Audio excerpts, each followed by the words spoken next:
Približavaše se pak praznik beskvasnih hlebova, zvani Pasha. Tada se skupiše prvosveštenici i književnici i starešine naroda u dvor prvosveštenika po imenu Kajafa.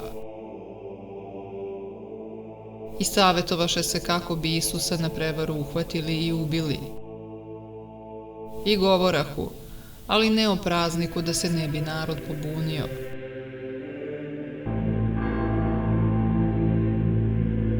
A Satana uđe u Judu zvanog Iskariotski, koji beše iz broja 12. Tada otide prvosveštenicima i reče: šta ćete mi dati i ja ću vam ga izdati.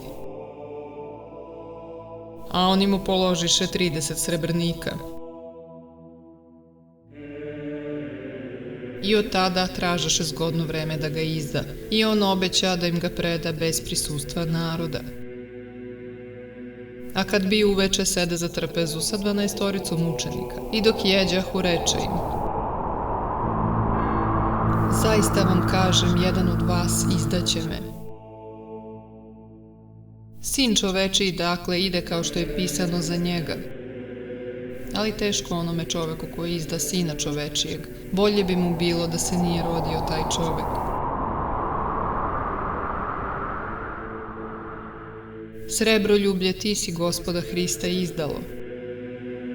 Čezneš li za bogatstvom, tinja li u tebi žudnja za novcem, znaj da se u tebi začinje Juda. Brate i prijatelju, zapamti na sav život, srebroljublje je raspelo Hrista, ubilo Boga. Srebroljublje je od učenika Hristovog napravilo neprijatelja Hristovog, ubicu Hristovog. Srebroljublje ima to prokleto svojstvo da čoveka čini ne samo Hristo ubicom, već i samoubicom. Ono najpre ubija Boga u duši čovekovoj, a ubivši Boga u čoveku, ono zatim ubija i samoga čoveka.